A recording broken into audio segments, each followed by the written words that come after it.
Hello everyone, आप सभी का हमारे चैनल पे स्वागत है। मैं लेके आ गया हूँ आपका जो क्लास 10th मैथमेटिक्स है, chapter number 3 pair of linear equation and two variables के जो 2 मार्क्स से गारंटेड क्वेश्चन होते हैं ना। आज के इस वीडियो में हम कुछ ही क्वेश्चंस करेंगे और ये जो क्वेश्चन मैंने लिए हैं वो जनरली 2 टॉपिक्स के लिए हैं और इन 2 टॉपिक्स से क्वेश्चन पूछे ही जाते हैं 2 मार्क्स में, गारंटेड है। फुल गारंटी है कि इन टॉपिक में से एक क्वेश्चन आएगा ही आएगा, ये मेरे से लिख लो, ज़रूर आएगा। तो वीडियो को शुरू से लेकर एंड तक देखना, तभी आपको मज़ा आएगा, वरना कोई फ़ायदा नहीं होगा। ठीक है, पूरा देखना इस वीडियो को। 90+7 सीरीज़ भी हमारी चलेगी, इसके बाद अभ्यास सीरीज़ आने वाली है और NCERT की रिवीजन सीरीज़ भी चल रही है, तो उनको भी ज़रूर देखो। ठीक है, मैं लिंक्स डाल दूँगा डिस्क्रिप्शन पे। तो चलिए स्टार्ट करते हैं।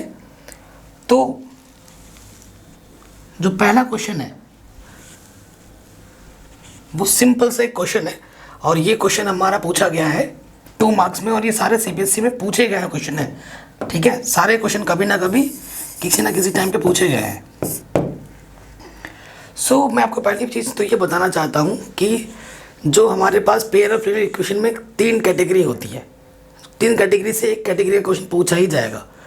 ठीक है, टाइप्स कैटेगरी में बोल रहा हूँ, जैसे कि इंटरसेक्टिंग वाला हो गया, कोइंसिडेंट वाला हो गया और पैरेलल वाला हो गया। इन 3 कंडीशन में से एक टाइप का कंडीशन का क्वेश्चन 100% पूछा जाएगा, तो अच्छे से प्रैक्टिस कर लेना। ठीक है, 2 नंबर में और 1 मार्क्स में इसके आने के चांसेस सबसे ज़्यादा होते हैं। ठीक है, तो ये जो क्वेश्चन मैंने लिया है वो CBSE 2016 में पूछा गया था। क्वेश्चन क्या है, can I find whether the line represented by 2x + y = 3 and 4x + 2y = 6 क्या है, ये पैरेलल है, कोइंसिडेंट है या फिर इंटरसेक्टिंग है। ठीक है, अगर आपको चीज़ों का अच्छा नॉलेज है तो आप इसे चुटकियों में कर देंगे। ये क्वेश्चन 1 मार्क्स में भी आ सकता है, 2 मार्क्स में भी, ज़्यादा चांसेस 2 मार्क्स के ही हैं। तो चलिए शुरू करते हैं। सबसे पहले आपको ऐसे लिखना पड़ेगा, given equation can be written as, कि प्रॉपर वे में लिखवा रहा हूँ आपको। ठीक है, जैसे आपको एग्जाम में लिखना चाहिए कि दिया गया जो इक्वेशन है उसको हम इस प्रकार से लिख सकते हैं, 2x + y प्लस का 3 आपको लेफ्ट में ले आना है, राइट में आपको 0 बना के छोड़ना है। ये आपका इक्वेशन नंबर 1 है। एंड जो सेकंड इक्वेशन है वो हो जाएगी 4x + 2y - 6 प्लस के इधर के क्या हो गया, माइनस का। तो हियर वी हैव, हमारे पास क्या हो जाएगा, हमारे पास क्या होगा, a1 कितना होगा, x का कोफिशिएंट पहले वाले में 2, b1 कितना होगा, y का कोफिशिएंट 1, साइन भी देखना है, c1 कितना होगा, -3। ठीक है, फिर a2 आ जाओ, a2 कितना होगा, ये हमारे पास क्या है 4, b2 कितना होगा, b2 हमारे पास हो जाएगा, देखो ये y का कोफिशिएंट 2 एंड c2 हमारे पास हो जाएगा -6। अब कंडीशन को आपको अच्छे से पता होना चाहिए, तो आपको क्या करना है, a1/a2, b1/b2, c1/c2 निकाल के रखना है। ठीक है, निकालेंगे हम, देखिए यहाँ से। नाउ a1/a2, a1 है 2, a2 है 4, यानी कि 2 1 2, 2 2 4। b1/b2 भी निकाल लो, b1 है 1 और b2 है 2, c1/c2 भी निकाल लो, -3 अपॉन -6, माइनस से माइनस कैंसिल, 3 1 3, 3 2 6। देखो तीनों रेशियो आपस में इक्वल हैं, तो आप रीज़न क्या दोगे, यहाँ से लिख देना, सिंस, नीचे ही लिखना है इसको। ठीक है, सिंस a1/a2 = b1/b2 = c1/c2। ठीक है, तीनों जब इक्वल होते तो क्या होता है, हेंस इट इज, कौन सा वाला होगा, कोइंसिडेंट।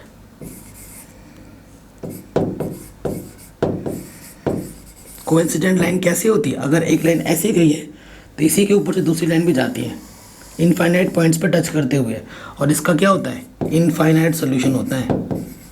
अगर आगे ये भी पूछ सकता था कि कैसा सोल्यूशन होगा, तो आप बोलेंगे इसका इनफाइनाइट सोल्यूशन होगा। और ये क्या है, कंसिस्टेंट है।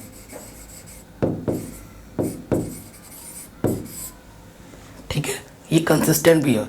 एक चीज़ हमसे पूछी थी, मैंने 2 एक्स्ट्रा और बता दी कि भैया ये इनफाइनाइटली मैनी सोल्यूशन देता है क्योंकि ये इनफाइनाइट नंबर ऑफ पॉइंट्स पर टच करता है, और ये कंसिस्टेंट है क्योंकि जो कंसिस्टेंट होता है उसी का ही हम ग्राफ बना सकते हैं, ग्राफ पेपर में सोल्यूशन आ सकता है।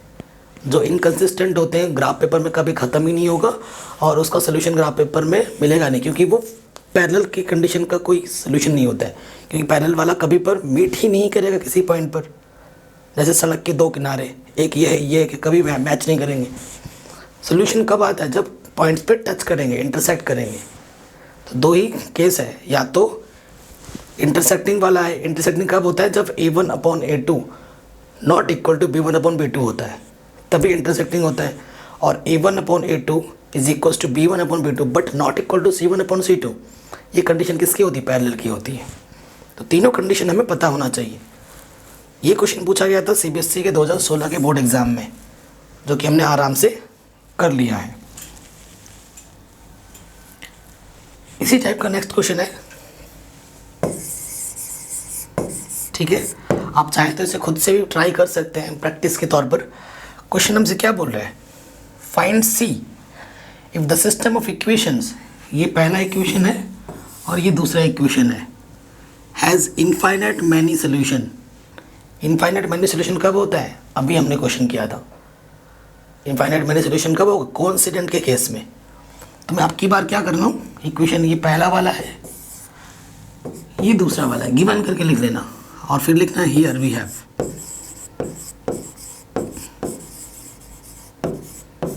तो देखो A1 कितना है मेरे पास, C x का कोफिशिएंट, B1 मेरे पास कितना है 3 y का कोफिशिएंट, और C1 मेरे पास क्या है 3 - C। ये ऑलरेडी पहले से इस तरफ है, राइट को आपको ऑलवेज 0 बनाना है। एंड A2 दूसरे वाले पे आ जाओ, x का कोफिशिएंट 12, B2 y का coefficient C and C2 minus के C है। ठीक है, आप फिर क्या लिखोगे, according to question.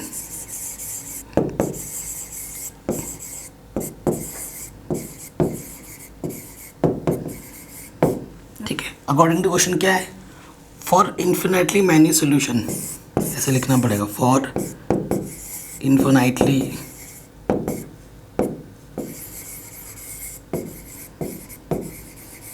Many solution. ठीक है, इन्फिनिटी मैनी सोल्यूशन की कंडीशन क्या होती है, A1/A2 is equal to B1/B2 is equal to C1/C2। ठीक है, अब आपको वैल्यू पुटअप करना है, इसी के आगे वैल्यू पुटअप कर रहे हैं हम। A1 कितना है C, A2 कितना है 12, B1 है 3, B2 है C, और यह 3 - C अपॉन माइनस के C। तो तीनों ही चीज़ें आपस में इक्वल हैं। अब आप कोई सा भी आपस में इक्वल ले लो, मैं इन दोनों के इक्वल ले लेता हूँ, इन दोनों को इक्वल ले लिया। आगे क्या लिखोगे,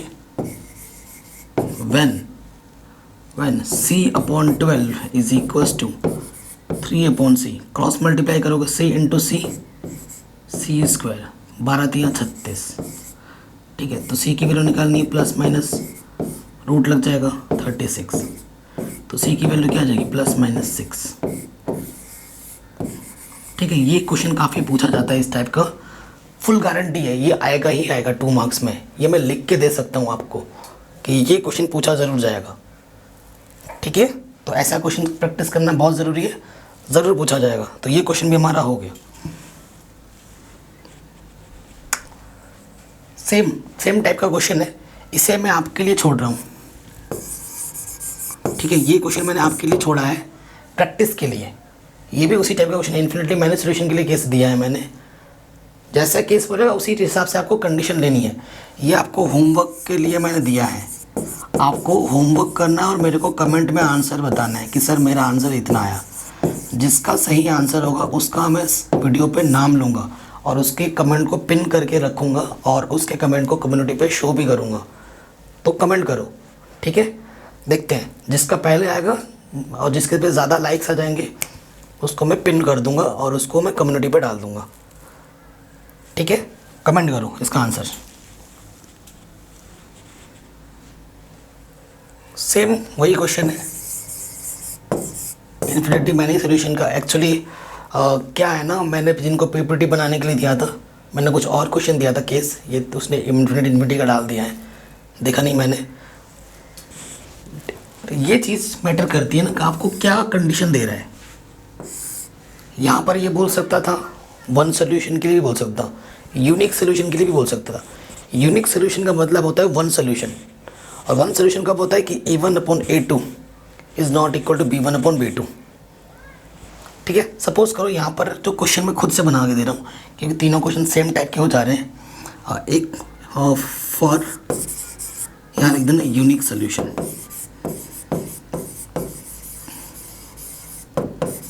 ठीक है, मैं खुद से एक क्वेश्चन बना के दे रहा हूँ। ये एक इक्वेशन है और दूसरी इक्वेशन है।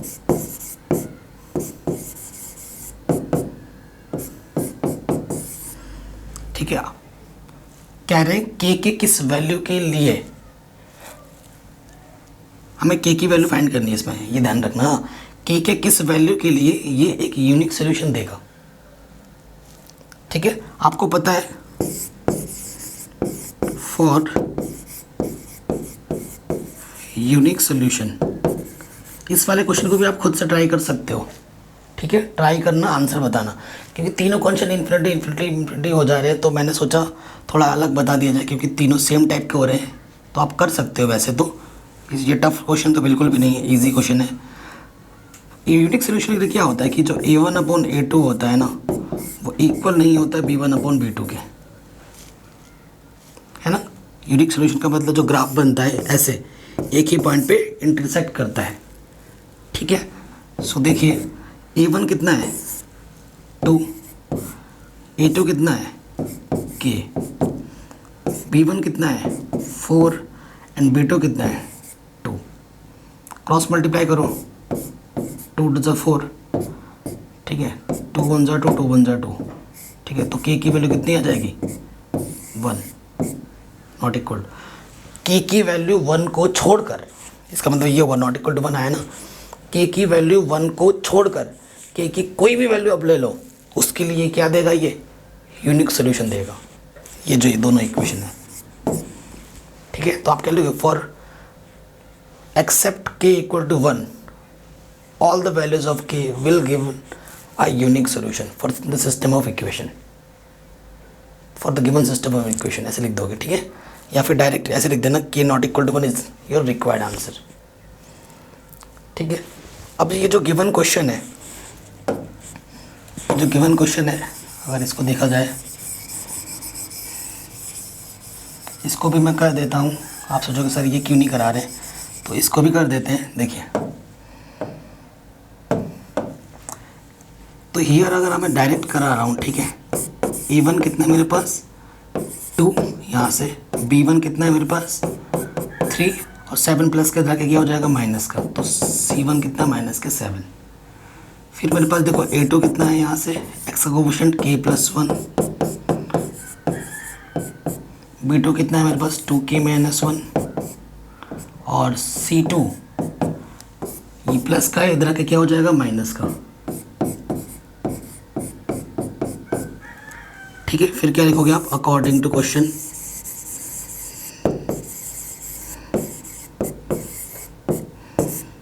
फॉर infinitely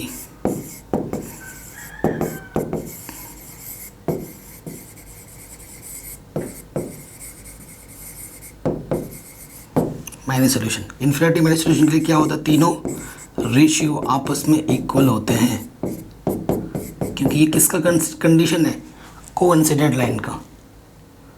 ठीक है, किसका कंडीशन होता है, कोइंसिडेंट लाइन का। एक लाइन की, इसके ऊपर दूसरी लाइन आ जाती है, यूँ इनफाइनाइट पॉइंट पे टच करती हुई जाती है, मतलब वही लाइन होती है एक्चुअली, कहने का मतलब है। ठीक है,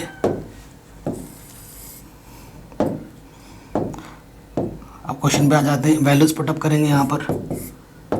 ओके, तो वैल्यू पुटअप करो, देखो A1 कितना है मेरे पास 2, और A2 मेरे पास क्या है K+1, फिर B1 है मेरे पास 3, और B2 है मेरे पास 2k-1। अब क्या करो, सिंप्लीफाई कर लो, क्रॉस मल्टीप्लाई करेंगे, 2 2 ज़ा 4 k-2 3k प्लस 3 4k वाले को एक तरफ प्लस का 3 इधर आके माइनस का 3k हो गया और ये माइनस का 2 उधर जाके प्लस का 2 हो गया। सो k की वैल्यू कितनी आ गई 5। ठीक है, तो यहाँ पर मैंने दो ही वैल्यू को रख के ले लिया, तीसरा मैंने रखा ही नहीं था। केस मैंने क्या लिया था, when a1/a2 equals to b1/b2, क्योंकि तीनों रेशियो आपस में इक्वल है, कोई सा भी दो लोगे आपको आपका आंसर मिल जाएगा। तो मैंने पहले दो ही लिए जिसने मेरे को आंसर दे दिया। ठीक है, ये क्वेश्चन भी बन गया। ये जो क्वेश्चन है ये CBSE के 2017 बोर्ड में पूछा गया क्वेश्चन है। और इस क्वेश्चन में देखिए, ऐसे क्वेश्चन 2 मार्क्स पे बहुत पूछा गया है, पिछली बार भी पूछा गया था और बार बार आता है। कह रहे हैं ये जो टॉपिक है ना, फिक्स्ड वाला जो पोर्शन नहीं होता क्वेश्चन, जो फिक्स्ड टाइप के क्वेश्चन पूछे जाते हैं कि भैया इतने दिन का फिक्स्ड होगा, यहाँ का किराया फिक्स है तो आगे का एक्स्ट्रा इतना लगेगा, उस टाइप का क्वेश्चन है। क्या बोल रहे हैं, a lending library has a fixed charge for the first 3 days. First 3 days का फिक्स है भैया, पहले 3 दिन तो आपको इतने रुपए देने ही पड़ेंगे। ठीक है, and additional charges for each day thereafter, 3 दिन के बाद हर दिन का अलग चार्ज लगता है। कह रहे 27 for a book kept for 7 days. अगर आप किसी एक बुक को 7 दिन यूज़ करते हो तो आपको 27 रुपये देने पड़ते हैं, एंड 21 रुपये आपको तब देने पड़ते हैं 5 दिन के लिए। Find fix charge and the additional charge per day by them. So देखो, हम लेट कर लेंगे, let fixed charge x rupees. ठीक है, एंड एडिशनल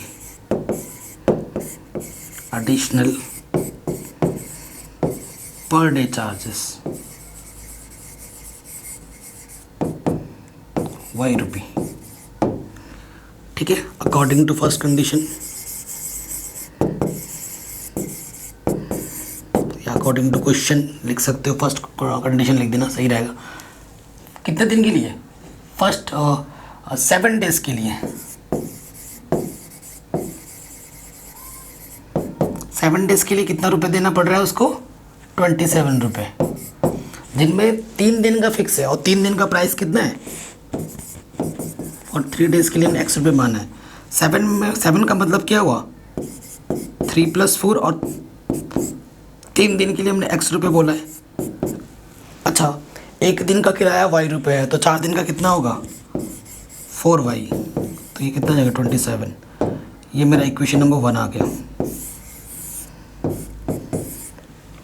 ये मेरा इक्वेशन नंबर क्या आ गया 1। अब आ जाओ सेकंड कंडीशन में, अकॉर्डिंग टू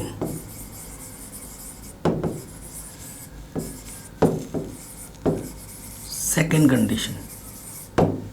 सेकंड कंडीशन में क्या बोल रहे, कितने दिन के लिए, फॉर 5 डेज। 5 दिन के लिए उसको देना पड़ता है 21 रुपये। 5 दिन का मतलब हुआ 3 + 2। ठीक है, 3 दिन के लिए x रुपये है और एक दिन का किराया y रुपये है, तो 2 दिन का कितना हो जाएगा 2y 21। ये मेरा क्या आ गया सेकंड इक्वेशन। इक्वेशन फर्स्ट और सेकंड को सॉल्व करो, आपको आपका आंसर मिल जाएगा। सॉल्व करना आई होप सबको आता होगा, हमें ध्यान रखना है। इक्वेशन पहला है x + 4y = 27, x + 4y = 27, और दूसरा है x + 2y = 21। I think check कर लो, हाँ सही है। अब इसको एलिमिनेशन मेथड से सॉल्व कर लो। देखो इसके कोफिशिएंट सेम है, साइन भी जब सेम होगा तो क्या करते हैं, सब्ट्रैक्ट करने पे साइन चेंज होता है। ये प्लस का माइनस, प्लस का माइनस, प्लस का माइनस, कैंसिल आउट। 4 में से 2 घटाओगे 2 बचेगा, 27 में से 21 गया 6। ये इधर मल्टीप्लाई में जाके क्या हो जाएगा, डिवाइड में 2 3 6, तो y की वैल्यू कितनी आ गई 3, यानी कि per day extra charge, per day extra charge या एडिशनल चार्ज कितना है 3 रुपये है। एक दिन का आपको 3 रुपये देना पड़ता है। y की वैल्यू आप किसी भी इक्वेशन में पुटअप कर दो, इसमें रखो, आपकी मर्जी है, आपको आंसर मिल जाएगा। सो आप लिखेंगे फ्रॉम सेकेंड x + 2y कितना था हमारे पास 21। सो y की वैल्यू हमें मिली है 3, ठीक है। 2 3 6, ठीक है। 6 प्लस का उधर क्या हो जाएगा माइनस का, तो x की वैल्यू कितनी आ जाएगी 15 रुपये, यानी कि जो फिक्स चार्ज है वो कितना है 15 रुपये। 3 दिन का भैया 15 रुपये देना है, यानी कि पर डे हमें 5 रुपये पड़ रहा है। और उसके बाद अगर रहते तो सस्ता लगा देते भाई साहब कि आपको एक्स्ट्रा 3 दिन के बाद 3 रुपये देने हैं। तो ये क्वेश्चन इस टाइप के आपको और भी क्वेश्चन दिख जाएंगे आपके एनसीईआरटी में भी और सीबीएसई के प्रीवियस क्वेश्चन में भी। तो आप इसी लॉजिक से उन क्वेश्चनों को भी कर सकते हैं 2 मार्क्स में। ये जो क्वेश्चन है ये भी काफ़ी बार पूछा गया है और अच्छा क्वेश्चन है, 2 मार्क्स के करस्पॉन्डिंग। कह रहे हैं द इनकम ऑफ 2 पर्सन्स, 2 लोग हैं, एक ए है और एक बी है, ठीक है। 2 हमारे भैया हैं, एक ए है और एक बी है। तो उनकी जो कमाई का रेशियो है वो 8:7 है। कह रहे एंड देयर एक्सपेंचर यानी कि खर्चे करने का रेशियो इतना है, देयर सेविंग रुपीज़ इतना per month, find there monthly income. कि भैया कितना कमा रहे हैं वो बताइए दोनों लोग। देखो अगर मैं 10 रुपये कमाता हूँ, 2 रुपये खर्च कर देता हूँ, तो मेरे पास कितने रुपये बचेंगे 10 - 2 यानी कि 8 रुपये बचेंगे, ठीक है। वो इतना कमा रहा है, इतना खर्च कर रहा है और इतना बचा रहा है पर मंथ, तो वो कितना कमा रहा है वो हमें बताना है, ठीक है। वो कितना कमा रहा है वो हमें बताना है। सो देखो लेट, जब भी रेशियो वाला क्वेश्चन है तो आपको कैसे करना है, let incomes of A and B are, A का हो जाएगा 8x एंड बी का हो जाएगा 7x रेस्पेक्टिवली, ठीक है, रेस्पेक्टिवली। एंड जो इसका एक्सपेंचर है वो कितना हो जाएगा, हाँ, expenditure of A and B respectively कितना हो जाएगा 19x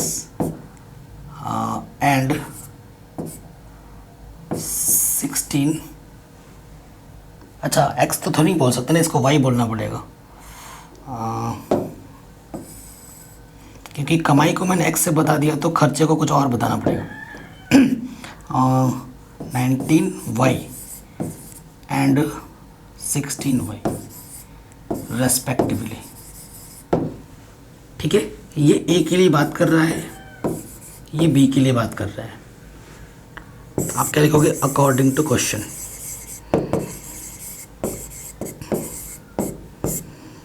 अकॉर्डिंग टू क्वेश्चन क्या है कि जो ए बंदा है कमाता कितना है 8x रुपये और खर्च कितना करता है 19y रुपये, तो उसकी सेविंग कितनी है, दोनों की सेविंग सेम है 2550। ये आपका पहला इक्वेशन है, ठीक है, ये आपका पहला इक्वेशन आ जाएगा। फिर आप लिखोगे अगेन अकॉर्डिंग टू क्वेश्चन। ये ए के लिए बात की हमने, अब हम किसके लिए बात करेंगे, बी के लिए। बी कमाता है 7x रुपये और खर्च करता है 16y रुपये और उसकी सेविंग कितनी है, उतनी ही है, उसकी सेविंग कितनी उतनी ही है। अब आपको बताना है कि दोनों भाई साहब कमाते कितने हैं। कमाते हैं मीन्स 8x आपको फाइंड करना है और 7x आपको फाइंड करना है, क्योंकि 8x ए की कमाई 8x है, बी की कमाई 7x है। तो अब पहले x फाइंड कर लो, रख दो, आपको y की वैल्यू निकालने की ज़रूरत ही नहीं पड़ेगी, आंसर आ जाएगा। तो अब क्या करना है आपको, इन दोनों इक्वेशनों को सॉल्व करना।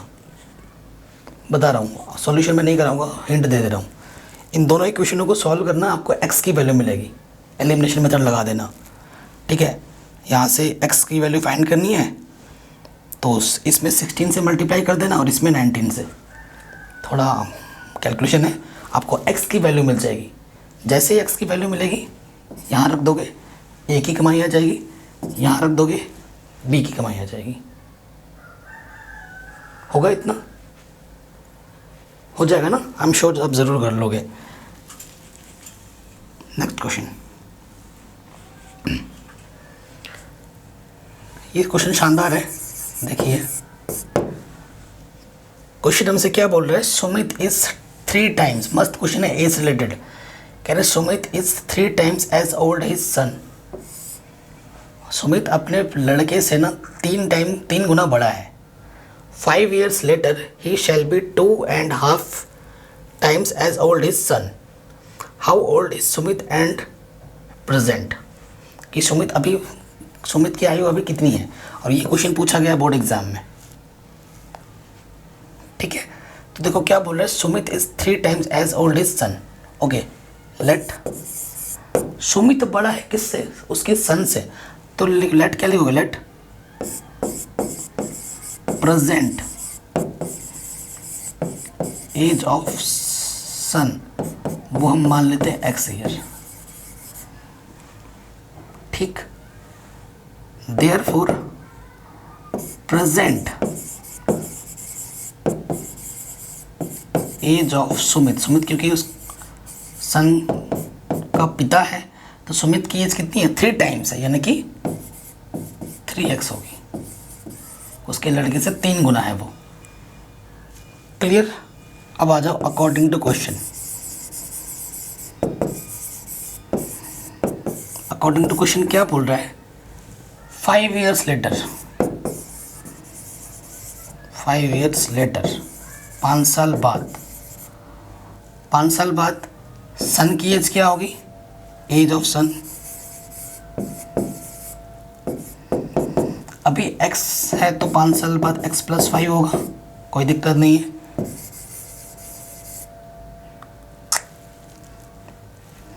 As of Sumit,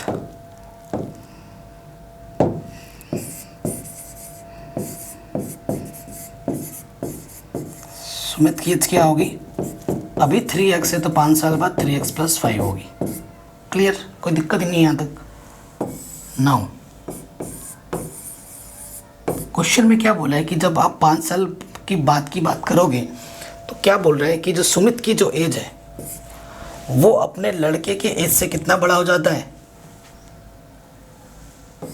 2.5